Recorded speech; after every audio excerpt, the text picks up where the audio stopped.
Hola a todo el mundo, esto es Comentarios sin Contexto, el programa que ocupo como excusa para hablar con mis amigos. Muy sad. Gracias, Elena, por la idea.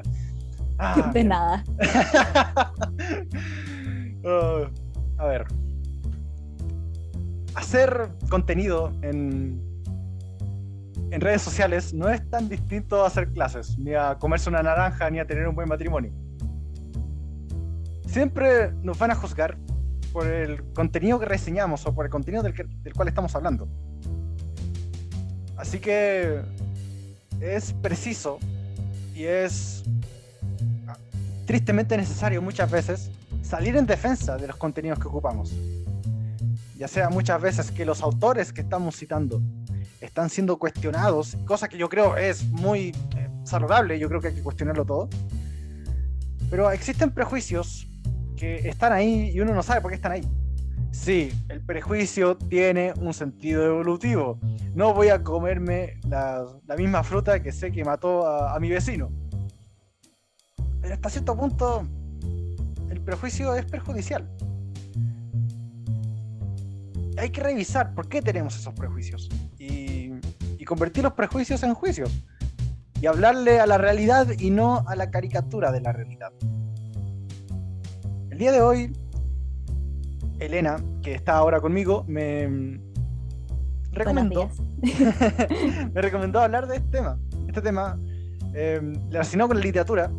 Muchos lo saben, Elena y yo estudiamos literatura, pero especialmente enfocado en lo que son las novelas juveniles y del lugar que ocupan en nuestras vidas y en la academia, ¿por qué no? A propósito, Elena del Instagram y del canal de YouTube, Elena lo intenta. ¿Cómo estás? Aunque eso sí, mi canal de YouTube lo tengo olvidado.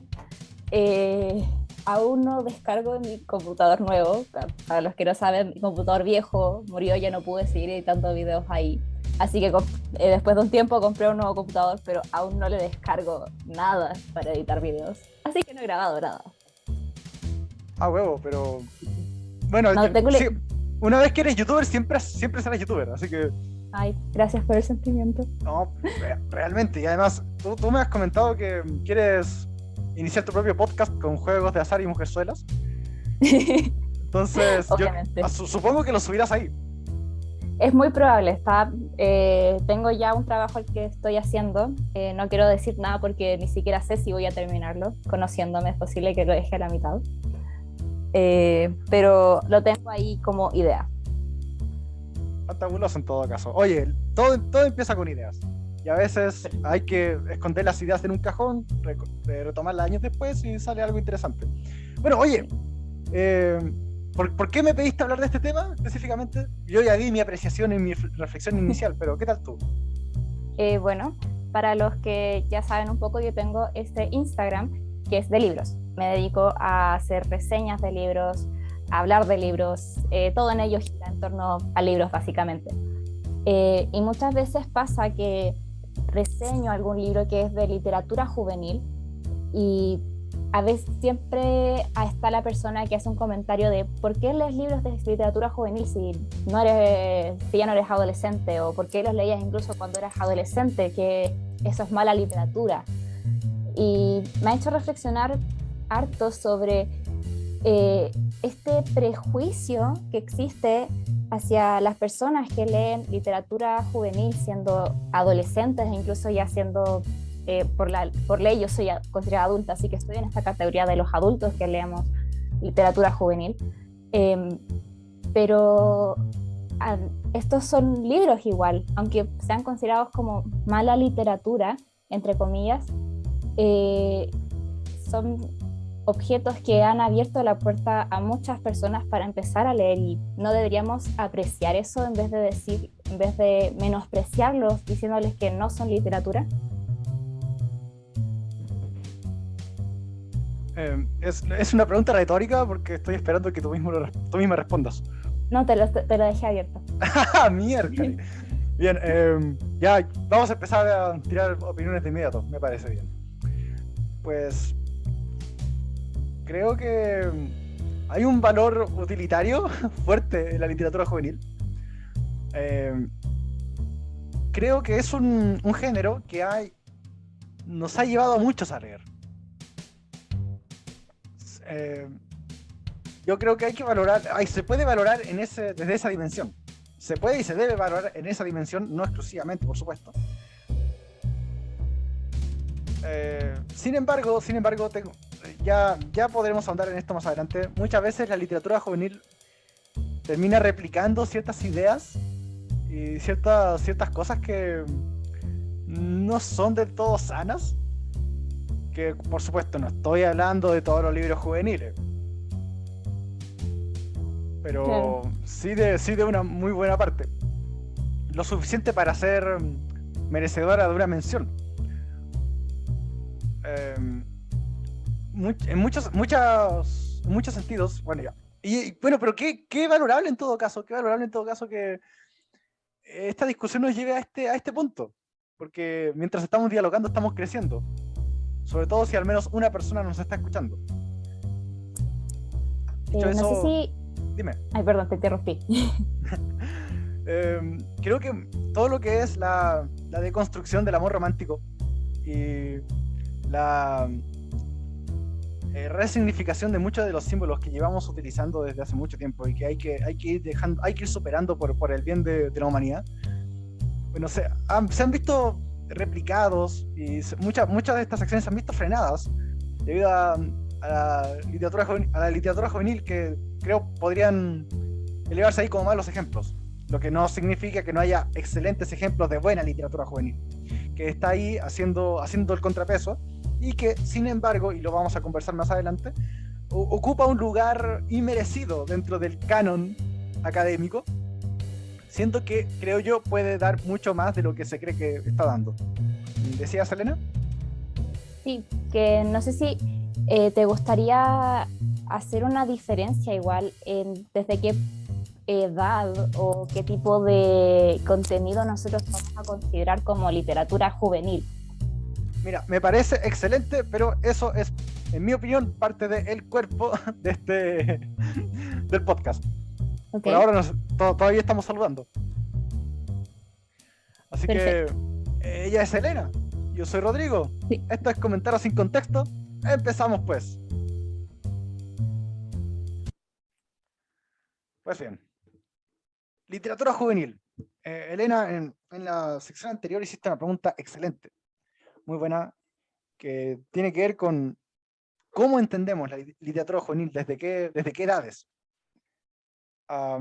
Yo te reconozco, y por eso estás tú aquí, porque yo no soy el experto, tú eres la experta en estos asuntos. Yo tengo una definición que reconozco es súper dogmática con respecto a la literatura juvenil. Porque para mí la literatura juvenil viene a ser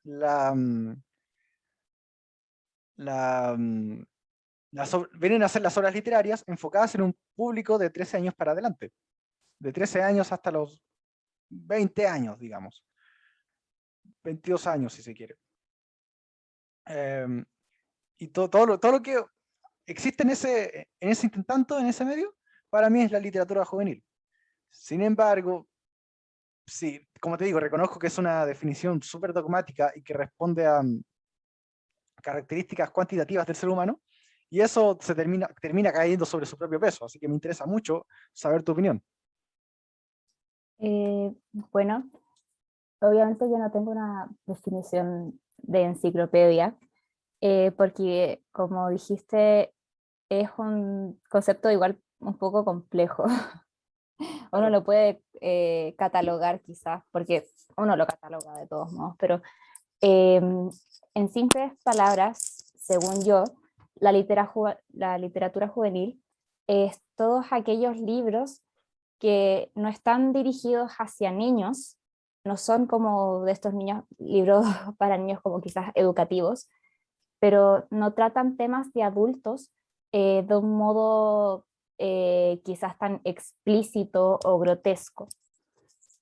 Esta literatura está pensada como para las personas que están en la juventud transicionando hacia la adultez, entonces explora el romance, quizás el misterio, el autodescubrimiento, y también la percepción que uno tiene no solo de sí mismo, sino que también de la vida misma. Como de una manera de sentirse acompañados y de ejemplificar un poco cómo es. Eso es lo que yo interpreto como la literatura juvenil. Obviamente tiene muchas subcategorías en esto mismo del romance, están la literatura juvenil de romance, en los misterios está, han habido muchos últimamente libros juveniles que son de misterio, creo que uno de ellos que va a tener una película, una serie, no me acuerdo cuál de los dos, pero que se llama Uno de nosotros está mintiendo. No sé de qué se trata, tan solo vi la noticia de que este libro de literatura juvenil de misterio iba a tener, iba a llegar a la pantalla grande o chica. Cuático. Mira, creo que sería muy saludable detenernos un momento a hablar de la diferencia entre la literatura juvenil y la infantil, Sí, porque esto es muy curioso. En la academia existe, la literatura infantil tiene cierto lugar de prestigio.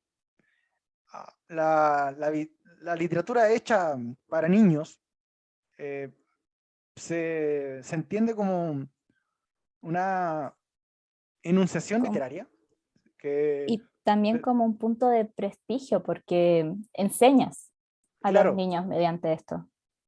claro, tiene ese valor utilitario además, y además se reconoce lo problemático y lo difícil que es escribir para niños, porque no manejamos los mismos referentes que esas personas. La literatura, hacer literatura muchas veces, no muchas veces, la mayoría de las veces o la totalidad de las veces es rescatar una voz.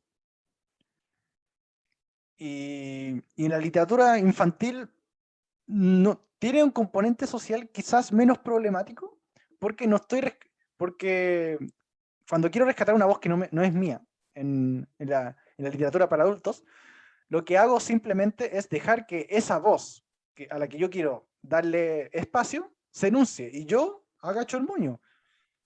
Sin embargo, con la literatura infantil no puedo hacer eso, o no siempre, porque los tiempos de un niño, porque la disponibilidad de un niño, porque las ganas de un niño no son las mismas a las nuestras.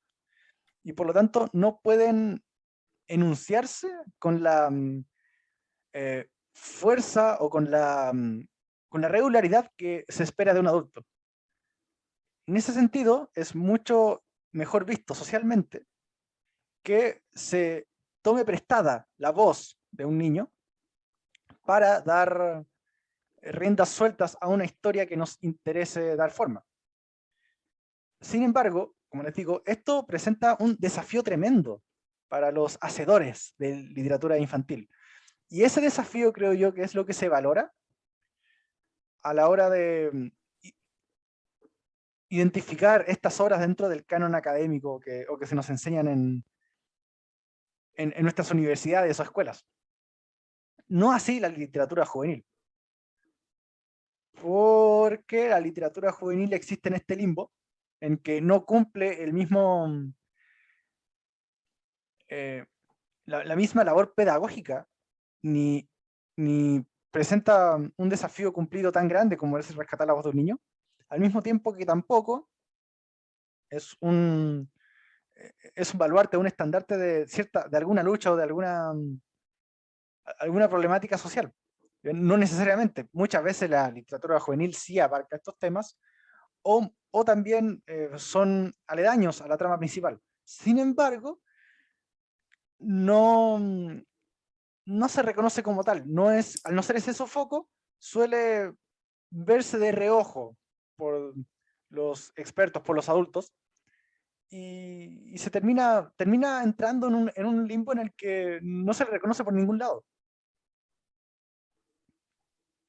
Sí, en cuanto a eso, claro, cuando uno va a la librería eh, o ve por internet la literatura de niños, como de niños específicamente pensado como tanto para infantes o para niños que están empezando a aprender a leer por sí solos, son libros que enseñan, por ejemplo, enseñan cómo vemos el mundo, mira esta historia que es sobre la inclusión, mira esta historia que relata esta historia de familia que es muy tierna, como libros que tienen específicos, tienen metas muy específicas. Por ejemplo, yo lo veo en libros que son para infantes ya más chiquitos, o muy, muy chiquitos, que son Aprende las letras. Y es una historia que cuenta todas las letras. O ya para niños un poco más grandes, esto sobre la inclusión, como está este niño que es un poco diferente, pero no por eso hay que tratarlo mal, porque todos somos diferentes. Pero llega un momento en el que los libros dejan de enseñar algo propiamente tal y empiezan a ser una compañía más para los lectores. Y claro, cuando uno es adulto, estos libros que te acompañan pueden ser mejor vistos, pero cuando eres adolescente, estos libros no son bien vistos. Eso es ya está un poco más entrando el debate. A ver, muchas veces la adolescencia es un momento en que tú buscas tu... Ya, antes decíamos buscar identidad, pero creo que son términos que están un poco en desuso ya. Sí, Creo que buscas tu voz. Sí, durante la adolescencia es un momento en que tú estás buscando tu voz, estás buscando tu lugar en el gran macrocosmos. Y tener una voz y tener una identidad, tener una subjetividad concreta implica rechazar otra. No digo que eso esté mal. Eh, pero hay algunos casos donde uno termina rechazando cosas que le son propias o que le son que le fueron importantes en un momento de la vida, más por vergüenza o por no saber conciliar tu pasado con tu presente, que por un sentimiento real de enajenamiento. Quiero decir, que uno siendo adolescente se burle de los Teletubbies o de Barney, o todas estas cosas que a uno le gustaban siendo niño, es normal. Igual de normal que uno haga las paces con estas obras ya siendo adulto. Al menos es lo que me sí, pasó a mí. Oh, entonces, no sé qué tanto debatir contigo en ese aspecto, creo que estoy de acuerdo, pero lo analizaría desde esa lista. sí, Ahora, lo que me pasa mucho con la literatura juvenil es que creo que no se han creado los procedimientos eh, ni los elementos para dar un análisis que sea justo a estas obras, porque no las podemos analizar usando los mismos estándares de la literatura infantil, ni sí, tampoco podemos analizarla utilizando los mismos estándares de la literatura de de la literatura adultos. adulto, justamente. Y justamente como como los apelados, las apeladas, les apelades, ya son, o sea, todavía están en búsqueda de su voz, es difícil crear estándares por lo mismo. Porque los niños tienen una voz, los adultos tienen una voz, pero la adolescencia es un momento de cambio de voz, cambio de subjetividad. Sí, y que además son voces distintas para cada uno. Por eso también lo que había dicho al principio, que en la literatura juvenil, aunque lo tomemos para toda esta generación que está pasando, transicionando hacia una adultez, em, cada uno busca su propia voz, como tú estás diciendo, y esas voces van a ser distintas entre sí. Van a haber niños que solamente van a querer leer, por ejemplo, misterio, pero van a haber niñas que van a querer leer romance principalmente, otros que van a querer leer solamente fantasía. Entonces, cada uno de estos libros va a satisfacer esas características, pero cada uno va a ser distinto entre sí. No puede poner en la misma categoría un libro de fantasía, no sé, medieval, por ejemplo, que está pensada para adolescentes, en el mismo universo que un libro para no poner el mismo los mismos géneros que estoy diciendo, de terror, por ejemplo, que está pensado para adolescentes. Son mundos completamente distintos y que están pensados en públicos que aunque sean de la misma edad, por ejemplo, son públicos distintos. Claro, claro. Eh, bueno, eso, creo que ya dije todo lo que pienso con respecto a la literatura infantil y su relación con la literatura juvenil.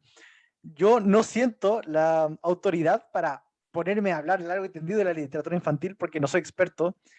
Yo te tengo en alta estima, creo que eres seca, pero creo que tampoco eres... No, sí, a pesar de que tengo una sobrina, eh, no paso tanto tiempo con ella como para considerarme una experta en los libros que, por ejemplo, ella lee. Si es, si es que ella lee, no tengo idea. por lo mismo mi experta no está ahora, Ser de Luz no está. Ella es mi experta en No, literatura infantil. Así que supongo que la discusión, un podcast eminentemente comparativo entre ambas categorías de novelas o entre ambos géneros, necesitaría sí o sí de ella, al menos dentro de, sí, de este pequeño multiverso podcastero que es Cometeros sin Contexto. sí, y no podríamos hacerle justicia tampoco a la literatura infantil hablando solamente nosotros. Necesitamos sí o sí la voz de la razón, que sería ella. Claro, acabas de dar una idea para un podcast futuro, pero lo voy a anotar en Sí, alguna parte. por me, favor. parece, me parece muy bien. Dicho eso, Elena, ¿cuál es nuestra experiencia con la literatura juvenil? ¿Cuál fue nuestro primer libro de este tipo o el más significativo? Tú primero, por favor. Ya. Va a ser muy cliché, pero mi primer libro de literatura juvenil que yo leí y que me marcó 100% fue Harry Potter. Lo leí para el colegio, antes de eso no había podido leerlo porque mi mamá no me dejaba. Pero apenas lo leí me encantó y a pesar de que no comparto las eh, opiniones de la autora, aún así en mi corazón sigue teniendo un lugar muy especial esta saga de libros. Wow, o sea, esto lo he dicho hasta el cansancio y todavía no hago justicia, pero yo nunca he visto ni leído nada de Harry Potter, nada entero. Espera, vi la película Animales Fantásticos el año 2017, la primera, pero Eh, no he hecho, no he visto ni leído nada más con respecto a Harry Potter, no entero al menos. Pero sí entiendo que Harry Potter ha sido un fenómeno cultural y que nuestra generación, muchas personas de nuestra generación, sobre todo de los que entraron a estudiar literatura, se hicieron lectores leyendo Harry Potter. sí. Y eso tiene un mérito. Tiene un mérito porque atrapar a personas que están buscando su voz y darles un refugio en el mundo de la magia. Esto es muy interesante, esto es muy interesante. Ser mago en el mundo de Harry Potter, por lo que entiendo, es marginal. Em, Sí, porque viven es que, diferenciados de claro, los humanos. sí, viven diferenciados de los muggles dentro del universo de Harry Potter. Em, pero en parte porque viven con este miedo de la persecución que hubo hace cientos de años con los juicios de brujas. Claro. Y ahí se traza este paralelismo con, con la propia adolescencia. El miedo a mostrarse tal cual uno es y tener que buscar refugio en tus semejantes. Creo que es una lectura posible de todo Harry Potter, Sí, aunque claro, estoy inventando un montón porque nunca he visto ni leído Harry Potter. pero Estoy, igual es una lectura muy buena. estoy Yo diciendo todo. leería ese artículo. Oh, gracias. Estoy diciendo todo en base a lo que me cuentan mis amigos, mis amigas, mis amigues y los memes y las parodias en televisión. Recordemos que en las sombrías aventuras de Billy Mandy estaba Harry Potter, que aunque creo que no se llamaba así, y el villano era Lord Baldomero. Sí, Siempre que me decías algo acuerdo se del rompía algo. nombre de... Sí. Lord Pero, Baldomero. eh, entonces, si no fue Harry Potter tu primer libro de literatura juvenil, ¿cuál fue? Wow. A ver, el primer libro de literatura juvenil que yo leí fue un libro de Jordi Sierra y Fabra, el autor español. ¿Ya? Este libro se llamaba Campos de Fresas y contaba la historia de una chica que... espera un momento, por favor. Sí, el primero que leí realmente fue Juventud en Éxtasis, pero no lo quiero considerar porque quiero hablar de cosas positivas. O sea, ¿sabes qué? ¿Sabes qué? Sí, voy a... Ya, a ver. La pregunta que yo hice hablaba del libro, el primero que leíste o el más significativo. Yo voy a decir ambas. También. Ok, perfecto. ¿Ya? El primero que leí fue Juventud en Éxtasis, de Carlos Guatemala Sánchez, un libro buenista y que capta los corazones de la primera juventud, digamos. Uno lo lee siendo adolescente y le hace sentido. Sin embargo, a medida que uno crece, madura, te das cuenta de que ese libro, si bien muy bien intencionado, eh, sobre todo considerando el corpus de Carlos Guatemala Sánchez, peca de ser sumamente repetitivo y medio dogmático con respecto a sus visiones del mundo, del universo, la vida. Valoro la buena intención, valoro el fin moralizador, pero no creo que resista muy bien la prueba del tiempo.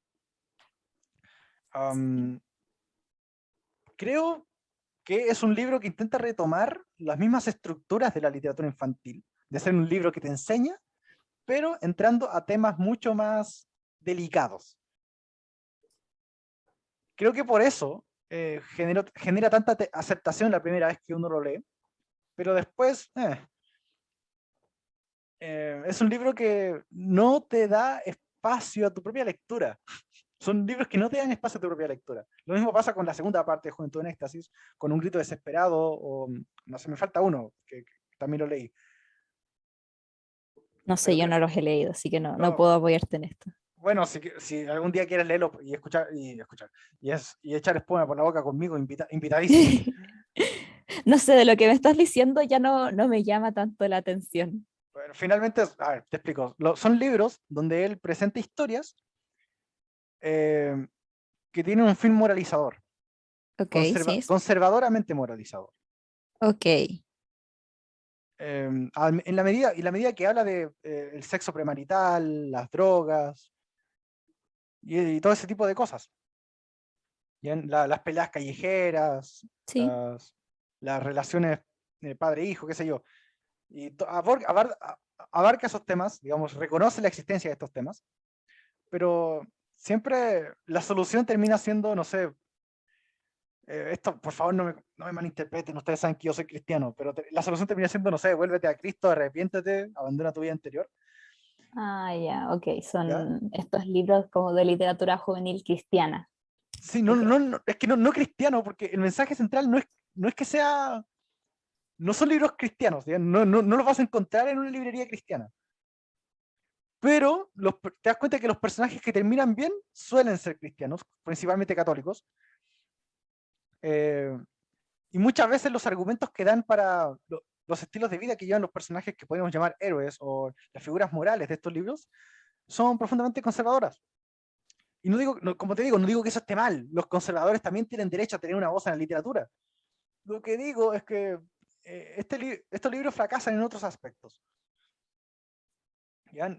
Yo creo que hay libros de literatura juvenil cristiana, evangélica, que son muy buenos. Oye, ¿sabes que esto es muy bueno? Qué bueno que tocaste ese tema. Este libro, Corre, Nicky, Corre, del pastor Nicky Cruz, que cuenta que es a la larga su testimonio, desde que eh, bueno, desde que nació prácticamente, pasando por su etapa de pandillero, luego de su etapa de convertido, estudiante de teología, hasta ser pastor, hasta 9 años después de convertirse, ya estando casado y todo el asunto.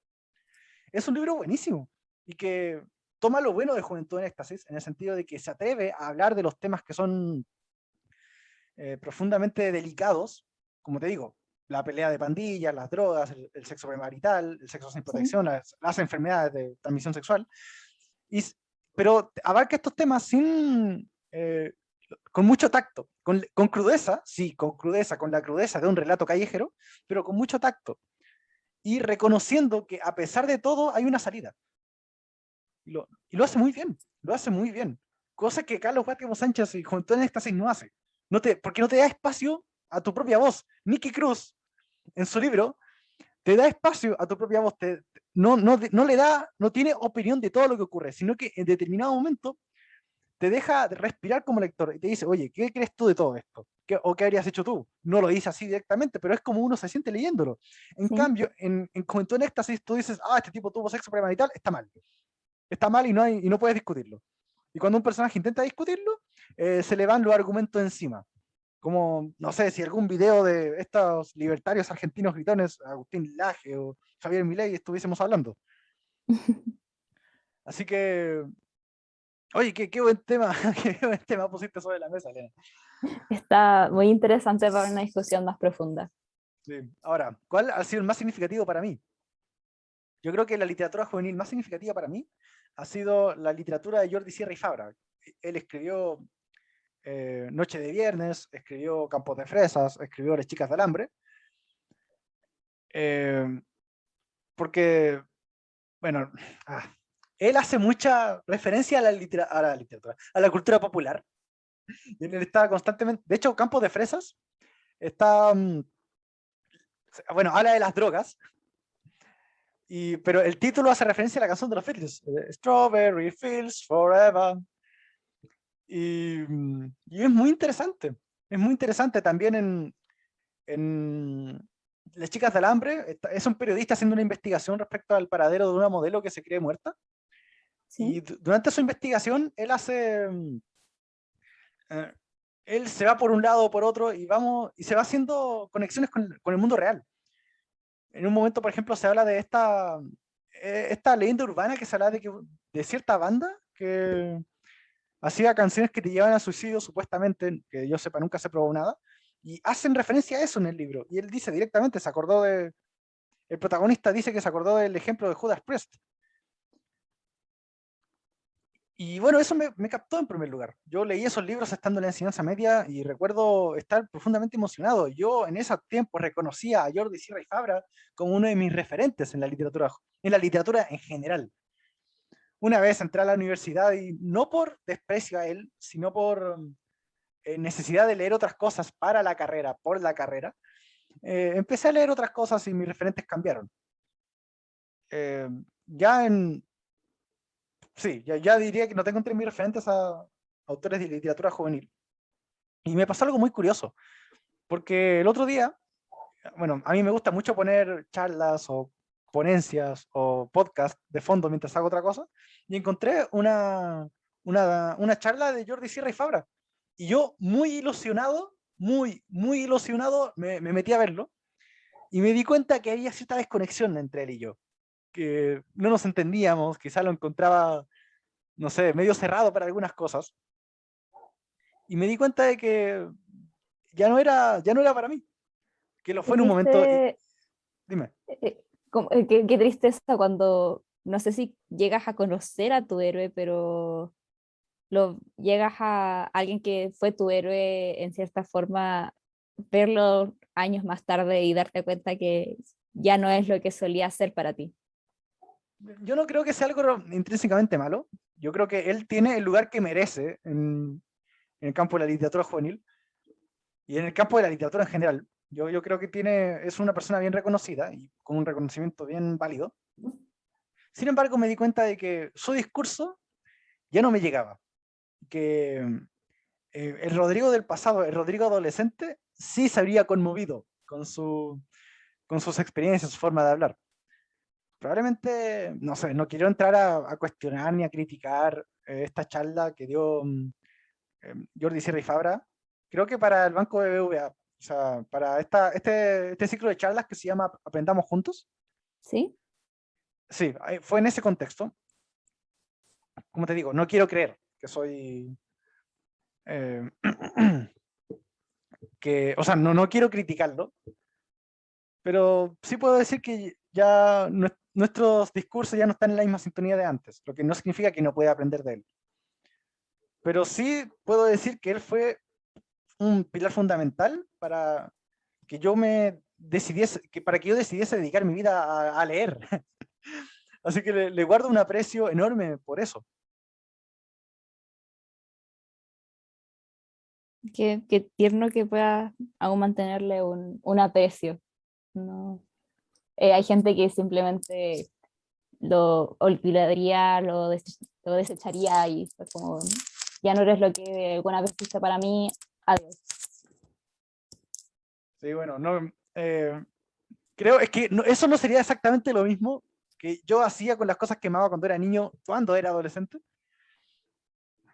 Eh, Creo que una cosa importante de madurar es hacer las paces con tu pasado y perdonarte a ti mismo y entenderte a ti mismo. Am, por ejemplo, no sé, que yo pueda ahora escuchar la música de los Teletubbies o ver Thomas y sus amigos, eh, y claramente ya no despiertan los mismos sentimientos en mí que antes, pero reconozco el valor histórico en mi vida. La vida, si yo creo en los absolutos, finalmente es un requisito para ser cristiano creer en al menos uno o dos absolutos por ahí. Sin embargo, creo que a pesar de eso, el mundo, el universo está lleno de matices. ¿Sí? Y separar todo en un blanco y negro dogmático, sobre todo en lo que se refiere a cosas que me gustan o que no, o que incluso el bien y el mal. Voy a explayarme un poco. Yo creo que hay bien y mal absoluto, pero creo que hay que juzgarlo con justicia. Del mismo modo, las cosas que yo amaba cuando era pequeño, cuando era más joven o más inmaduro. Hay una razón detrás. ¿Qué estaba intentando yo suplir cuando leía a Jordi Sierra y Fabra? ¿Qué estaba intentando yo suplir cuando cuando veía a Thomas y sus amigos? ¿Qué intentaba yo suplir con Barney? ¿Qué buscaba yo consumiendo estas obras cuando era más pequeño? ¿Por qué las desprecié siendo adolescente? También tengo que hacer las paces con mi desprecio a estas obras en el pasado. Y creo que eso es parte de madurar. No soy el tipo más maduro del mundo, ustedes me conocen, pero se hace el intento. Oye, para que vayamos volviendo un poco al tema. Sí, perdón, me fui por las ramas. Está bien, para eso están los podcasts, para irse por las ramas. Gracias.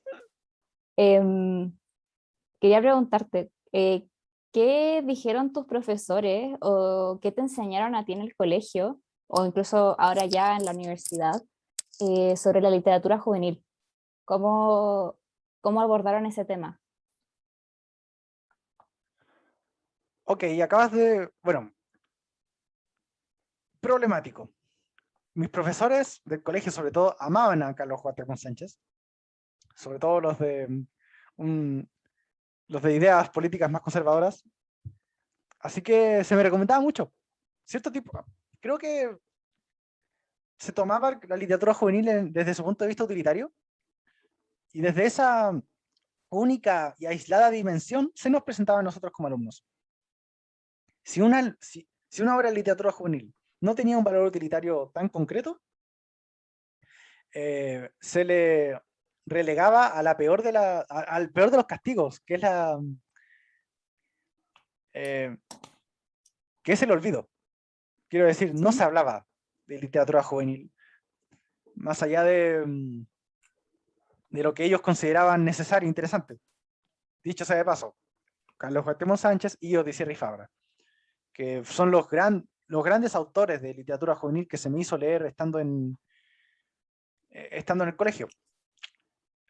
Alguna vez, bueno, no sé si Sergio Gómez entra en esa misma categoría, porque pareciera ser que Sergio Gómez está en un punto medio entre la literatura infantil y la juvenil. Que dicho sea de paso, para mí Sergio Gómez es un referente en este tipo de cosas. Diría que el mejor que yo he leído. Pero también estaba, no sé, se hablaba mucho de Marcela Paz, de Papelucho. Ok, Pero si te das cuenta, estos profesores tenían un sentido muy utilitario de la literatura juvenil. Papelucho es como el ideal del niño curioso, sí, romantizado por una autora que también es vista como una figura maternal por Marcela Paz. Entonces, bueno, no sé por qué estoy hablando de Marcela Paz porque es literatura infantil, pero Sí. La literatura de Jordi Sierra y Fabra, no tan descaradamente como Carlos Cuauhtémoc Sánchez, también tenía un valor, una dimensión moral, una dimensión moral. Y creo que desde ese punto de vista es que se nos mostraba esta literatura. Y cuando no, la literatura era ignorada, salvo el caso de, ¿cómo se llaman? Salvo el caso de, oh Dios mío, la autora de los Juegos del Hambre, ya, salvo el caso de los Juegos del Hambre. Susan Collins. Susan Collins, sí, que interesante, jamás hablé de literatura, jamás escuché hablar a un profesor en la universidad de literatura juvenil mainstream, como la conocemos tú y yo. ¿Sí? Salvo el caso de los Juegos del Hambre, el profesor Roberto Nel, porque ¿Ya? él recibió una propuesta de investigación basada en los Juegos del Hambre y él la encontró buenísima, tan buena que la compartió con nosotros. Qué genial. Así que, no sé, esa ha sido mi experiencia entre docentes y literatura juvenil. No sé cuál ha sido la tuya. La mía ha sido un poco más caótica, diría yo, porque estuve en muchos colegios. eh, entonces, en la escuela estaban algunos profesores que realmente motivaban demasiado a que uno leyera lo que quisiera. Entonces, por ejemplo, Harry Potter, tuve esta profesora que ella en una clase a principio de año, creo que estaba en quinto básico, no me acuerdo realmente, dijo que su objetivo era que para ese año alguno de nosotros le dijera, profe, gracias por hacerme leer este libro. Entonces nos puso, obviamente, libros que estaban en la propuesta del currículum del gobierno, pero también puso libros que para ella consideraba que podía hacer que este bichito de la lectura se prendiera dentro nuestro. Entonces puso, eh, realmente el único que me acuerdo es Harry Potter, que fue el que más me interesó a mí. Fue hace más de 10 años, por favor, esperen, por favor, tenganme paciencia. Um, y eso me marcó harto porque desde entonces yo tuve ya esta tendencia a leer y leer y leer. Pero también cuando ya me cambié de colegio, cuando estaba en mi último colegio, de estar como en tercero medio, tuvimos en una clase de lenguaje una discusión sobre qué era la literatura. Y esta profesora que tuve dividió la pizarra en dos, una llamada literatura y la otra parte que se llamaba que mala literatura o no literatura. Y nos mostró varios libros que hartos de ellos eran de literatura juvenil y entre nosotros íbamos catalogando si los considerábamos literatura o no. Y me llamó mucho la atención que habían varios compañeros que, no sé, por ejemplo, salió Crepúsculo y dijeron como no, ese libro es una basura, no deberías haber sido creado. Y en ese tiempo a mí no me gustaba. Ahora Crepúsculo es una especie de placer culpable para mí. No me gusta, pero aún así veo la película y me encanta la película, pero no me gusta. Es un placer culpable completamente. Em, y como muchas de estos compañeros diciendo que no era un libro, de verdad, era cualquier cosa menos literatura. Y ahora que estamos discutiendo eso me llama la atención porque ¿quién somos nosotros para juzgar realmente qué es literatura? Y a pesar de que hartas personas no lo consideran como un libro de verdad, hay que reconocer el impacto cultural que ha tenido libros como Crepúsculo o Harry Potter, o incluso también El Hobbit o El Señor de los Anillos, que está en esta categoría de literatura juvenil. ¿En serio? Sí, En muchas librerías y en catálogos de libros, El Hobbit y El Señor de los Anillos está tanto en fantasía como en literatura juvenil. Y esto es porque el autor Tolkien y también Narnia también está considerado en Eso, literatura juvenil, eso no es infantil, porque Narnia. como el primero sí, pero ten en cuenta que después, como por ejemplo ya La Silla de Plata, es un poco más, Se va poniendo denso, es verdad. y se va poniendo más denso. Y también El Hobbit es como al principio, ¡yay! ¡Aventura! Pero El Señor de los Anillos ya llegando al final, cuando esta sección va a ser un pequeño spoiler, así que si no sabes nada del Señor de los Anillos, por favor. Digamos, no tengo buenas experiencias spoileando Señor de los Anillos a la gente, aunque han salido cosas Sí, positivas de ahí. sí, así que adelanten. Sí, sí, tengan cuidado, tengan cuidado. Sí, bueno, cuando ya Frodo está teniendo la batalla final para lanzar el anillo no me acuerdo el nombre, Mordor, El monte del destino, el sí, monte del el destino ese. Mordor, sí. eh, Ahí es una escena muy impactante. Eh, Me acuerdo que yo vi la película, primero los libros los he leído a paso tortuga, pero aún así en la película no se puede considerar esa película ni los libros realmente como literatura infantil. Es una escena que a trauma. Yo la vi cuando salió, no sé, el 2005 que salió la última, Espera, ¿en serio? ¿2005? ¿Estás segura? 2002, 2005, no estoy 100% segura cuándo salió. La última voy a buscarlo ahorita mismo. Yo me encargo, tú sigues playándote. Y bueno, cuando salió esa película, igual era pequeña. Entonces, cuando salió yo estaba como, madre mía, ¿por qué me has hecho ver esta película? Esto no es para niños. Ok, pero eso, 2003, por cierto. Ya, 2003, espera. tenía 5 años. Te llegaron al cine a ver El Retorno del Rey a los 5 años. No, no teníamos plata para ir al cine, pero después cuando salió en Ah, TNT bien. ya Eso, tenía 7 años máximo. sí, se demora como 2 años sin llegar a televisión por cable. Sí, Sí. Oye, eso acaba de abrir una puerta interesante de conversación. Porque al final lo que consideramos literatura infantil o literatura juvenil está fuertemente dado por el contexto. sí, Digamos, yo no sé, en su estado más bruto, diría que las crónicas de Narnia, todas entran en la categoría de literatura infantil. Sin embargo, existen estos matices que tú mismo comentabas, que a medida que la saga avanza a nivel de publicación, no a nivel cronológico, sino a nivel de publicación, se va poniendo un tantito más oscura.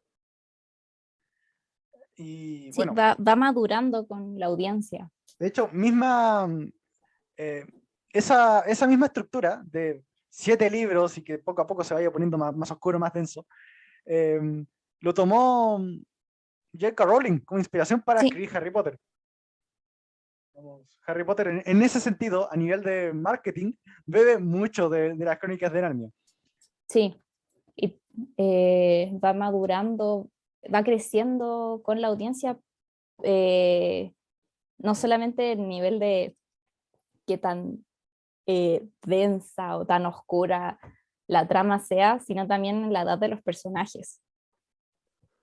No solo en Harry Potter, sino también en las crónicas de Narnia. Ya en el último libro, eh, los personajes están Ya son ya, jóvenes adultos, sí. son jóvenes adultos. Creo que el más viejo sería Peter, que tendría unos 20 y algo. Claro. Y en ese, sí, o sea, es que no quiero entrar en spoilers de la última batalla, que así se llama el último libro de las Sí, crónicas de Narnia, pero pasan cosas muy, muy densas. sí, Sí.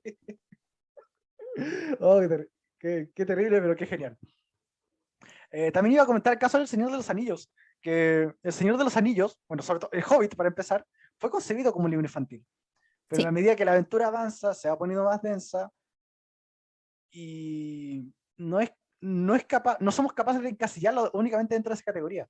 Del mismo modo, el Señor de los Anillos, la trilogía, la Comunidad, las Dos Torres y el Retorno del Rey, fueron concebidos como libros para adultos. Sin embargo, creo que el tratamiento cultural que hemos tenido con El Señor de los Anillos, como un producto mainstream de conocimiento popular, de conocimiento público, que es referenciado en la cultura, le ha investido la categoría de literatura juvenil y le ha convertido en el fenómeno que conocemos hoy en día. Y bueno, y ha cambiado la categoría, porque se tiene esta idea de que la literatura adulta debe ser de cierta élite,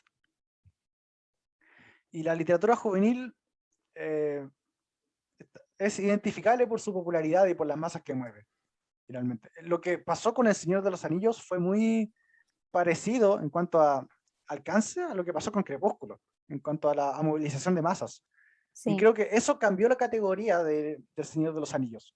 Ahora, en mi opinión, si tú lees El Señor de los Anillos, no tiene la misma estructura ni la misma esencia, no, no quiero decir esencia, pero no tiene la misma estructura ni las mismas prácticas de la literatura juvenil. Sin embargo, ahora es considerada literatura juvenil por el contexto, no por méritos propios. sí. Es que también recién eh, a partir de como el siglo XXI se empezó realmente a tomar el tiempo y también como la meta de hacer una literatura juvenil propiamente tal. Y desde entonces ya está esta categoría propia de qué es la literatura juvenil. Y que también por eso está tan en debate de aún qué es. Porque antes siglo XVII, siglo XVIII, las novelas eh, no eran solamente para adultos. Bueno, habían algunas que eran solamente para adultos, pero no sé, por ejemplo, ya yendo más hacia el siglo XVII, Jane Austen es una autora que se puede leer casi que a cualquier edad. Yo la leí por primera vez a los 11 años, creo. Y la leí por el último libro que leí, eh, que releí Orgullo y Prejuicio de ella a principios de este año. Y sigue siendo hartamente fácil de leer, bueno, no fácil de leer, pero se puede leer a cualquier edad, a diferencia de libros modernos que son pensados para adultos, como por ejemplo, a ver, algún libro meramente para adultos. Estoy pensando en mi... Ah, ya, puede ser, por ejemplo, este que leí, que terminé de leer ayer, que se llama Nunca me abandones, de Kazuo Ishiguro. Ese es un libro netamente para jóvenes adultos o adultos propiamente tal. Pero no, nunca lo recomendaría para un niño de 11 años que está recién entrando a la literatura, para nada. Madre mía. Es cierto, te encuentro razón. Um, Oye, hemos avanzado mucho. Sí, Si te das cuenta de los puntos que teníamos planeados, como que nos falta uno nomás. los Quisiera, fenómenos, bueno, de los fenómenos hablamos. Crepúsculo, Harry sí, Potter, pero a menos que quiero quieras agregar, compartir por un par favor. de datos que aprendí mientras estaba haciendo para dar más datos, para una investigación más profunda sobre esto. Sobre Harry Potter.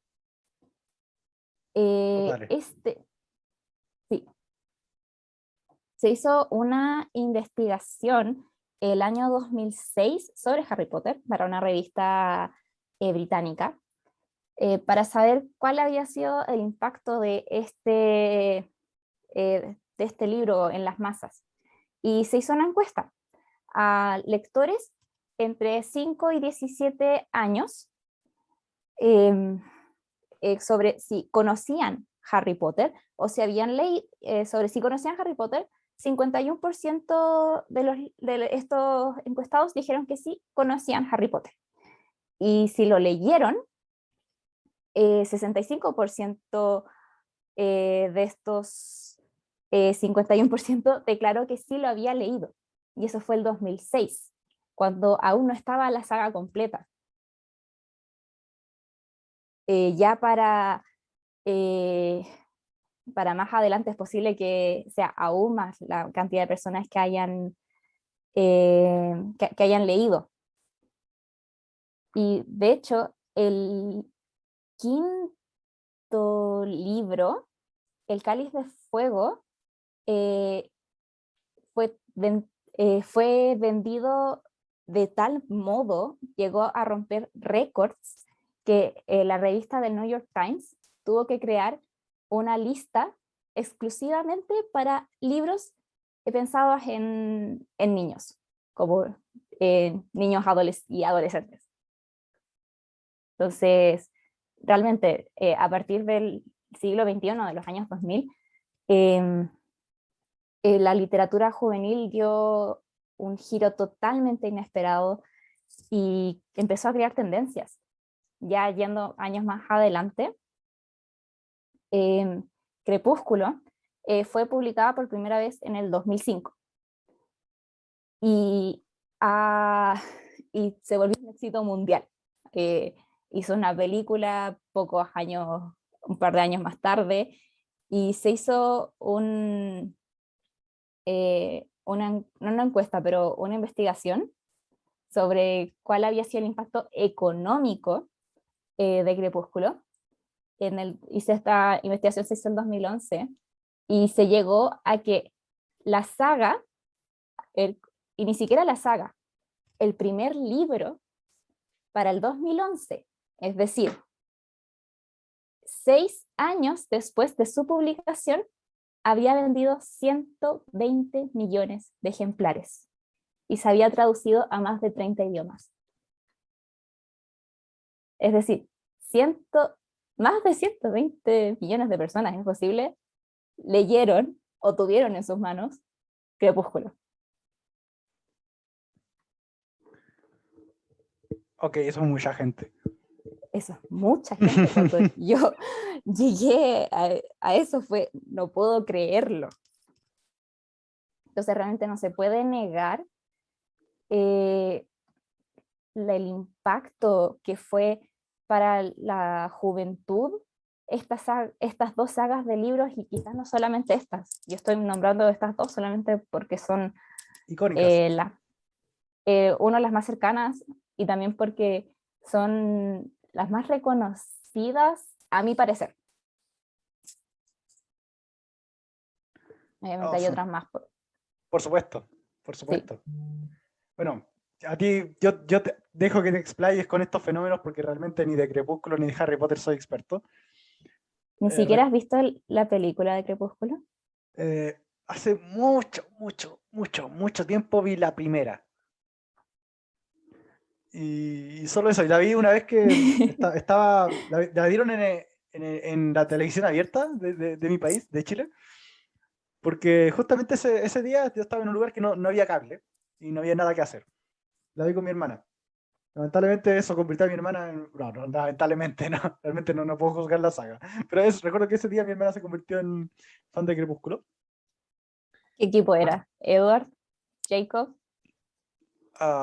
Mira, vimos la primera, y que yo recuerde, Jacob no se convierte en lobo en la primera, ni demuestra tanto interés en Bella. Desde la primera ya demuestra muchísimo interés por Bella. Disculpa. Sí, pero no lo suficiente como para considerarlo un rival directo de Edward. No, para mí, yo siempre fui Team Alice, que es la hermana de Edward. Team Alice, ¿tú querías que Bella se quedara con Alice? Sí, para mí... es que nunca me gustó Edward, lo encontraba muy, muy raro. En cambio, Alice sí se preocupaba por ella. Ya, sí, Edward era medio creepy para sus cosas. Sí. Ya, y mira, Jacob fue ¿cómo? Y Jacob fue arruinado después con las siguientes entregas, así que Team Claro. Alice por siempre. Como te digo, me falta demasiado contexto para dar una opinión al respecto. Ahora quisiera preguntarte, ¿cuáles son tus fenómenos? ¿Cuáles son tus referentes en la literatura juvenil? Creo que yo ya nombré todos los míos. Para mí son hartos. Por Bueno, favor, a pesar de que expláyate. la autora de Harry Potter. También Stephanie Meyer, lo quiera o no. Rick Riordan, la saga de Percy Jackson es para mí algo muy importante. Es mi saga favorita incluso. La tengo en primer lugar como acompañada con Harry Potter. Em, Después como quizás para libros un poco más autoconclusivos que no son tanto no tanto como de sagas propiamente tal, eso quizás no, Brandon Sanderson igual tiene hartas sagas de literatura, tanto juvenil como para adultos.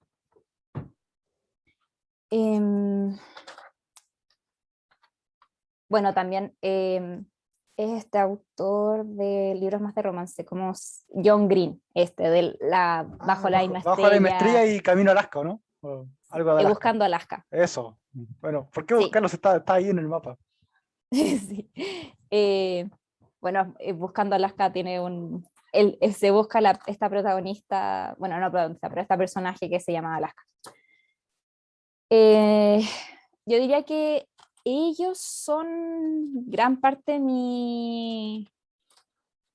Estoy buscando en mi cuaderno de libros, si es que tengo algún otro, pero no diría que ellos son ya mis referentes sobre la literatura juvenil, que son los que más he leído, quizás también la autora de Las Cazadores de Sombras. No he leído todos sus libros, pero me acuerdo que leí los primeros 5 libros de la primera saga. Esos me leí los primeros 5, entonces también leí gran parte de esta primera serie. Tengo hartos referentes para literatura juvenil, como puedes darte cuenta. Bueno, a mí me parece lógico porque un poco te dedicas a eso. Y está muy Sí. bien. Por eso te invité. De hecho, me alivia saber que tienes hartos porque eso te eleva como referente en estos asuntos. Sí, quizás tenga más, pero mi memoria no es la mejor y lamentablemente ya no leo tanta literatura juvenil como antes. Es posible que mi yo de 13 años, no sé qué hay, para cuánto, 2011 habría sido, mi yo del 2011, te habría dicho muchos más autores, porque ahí sí que leía mucha literatura juvenil. Ahora voy oscilando entre no ficción, literatura juvenil, literatura para adultos, y ahí voy caminando. Bueno, en la variedad está el gusto, dicen por ahí. Sí. Ahora, quisiera leerte. Sí, bueno, me encanta leerte, Elena. Estoy en literatura y es que es bonito, pero no me refería a eso. Mi pregunta es Gracias. la siguiente. Actualmente, lo que lees de literatura juvenil, ¿por qué lo sigues leyendo? Eh, tengo que admitir que, al igual que la película Crepúsculo, hay algunos libros de literatura juvenil que los leo un poco por placer culpable. Pero también otros, quizás como Rick Riordan, o incluso cuando releo Harry Potter, eh, los leo porque son libros que puedo disfrutar sin llegar a sentir quizás un desgarro emocional al nivel que puedo sentir con alguna literatura para adultos. Como me pueden llegar a desgarrar el alma en mil pedazos, eh, pero sé que no van a llegar a un punto quizás tan grotesco. Entonces, cuando quiero leer algo que sí me va a llegar y me va a hacer acordarme de eso constantemente y va a tener un espacio en mi corazón, aún así voy a poder leerlo a gusto, de manera simple, y también porque estos libros son muy adictivos, hay que admitirlo. O sea, son de lectura bien rápida y creo que Sí, eso Es un punto a favor, es un punto a favor. Es un input necesario para que alguien que no es tan aficionado a la lectura como tú o como tu servidor, se meta en un libro y que le Sí, entre fácilmente. Que un libro sea de fácil entrada no lo convierte en bueno o malo automáticamente. Es una característica más, nada más. sí. ¿Y tú? No, no lees tanta literatura juvenil, pero aún así, ¿la leerías de nuevo ahora pasado este podcast? O sea,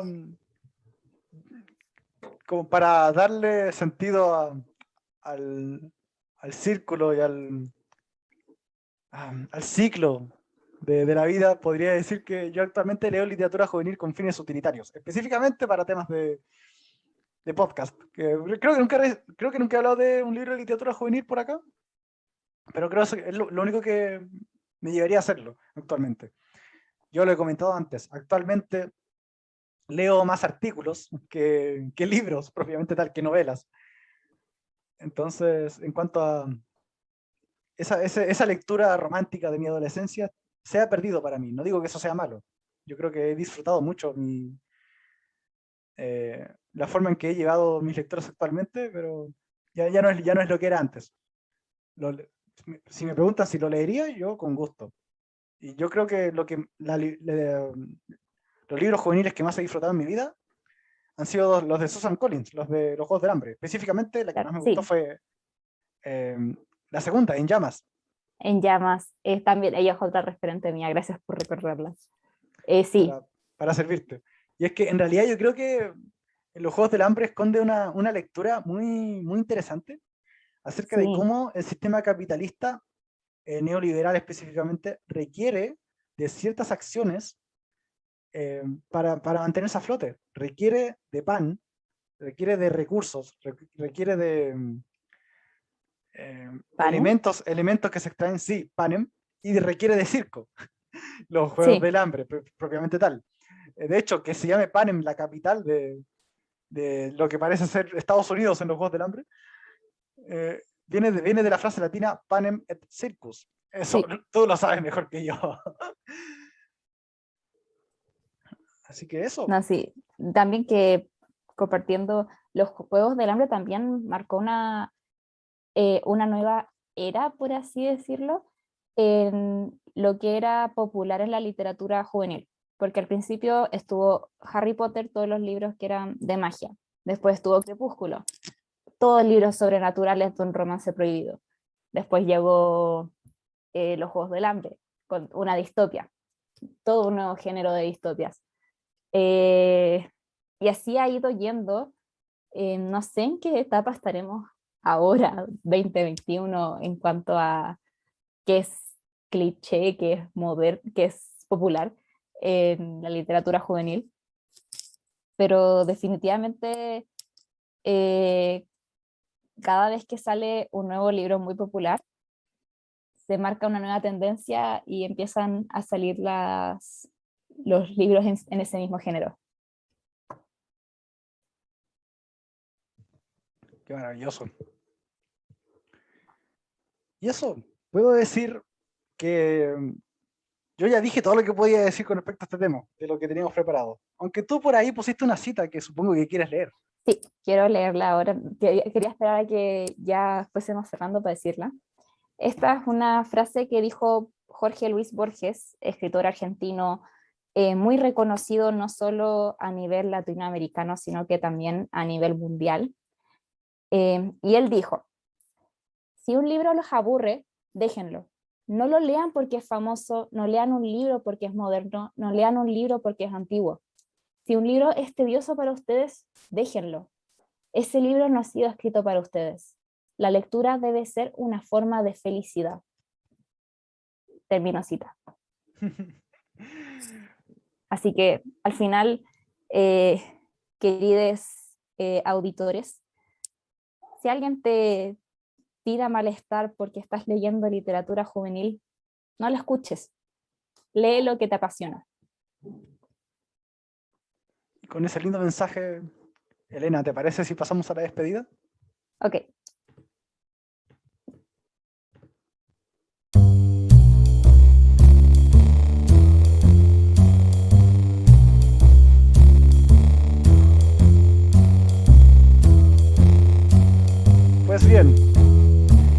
Elena, ¿cómo te sientes? Muy contenta con la discusión. Fue un gusto estar acá de nuevo. Oye, sí, mucho tiempo sin traerte. Sí, Para más demasiado. remate, tú fuiste como de las primeras invitadas en la historia de este programa, pero no te traía hace mucho.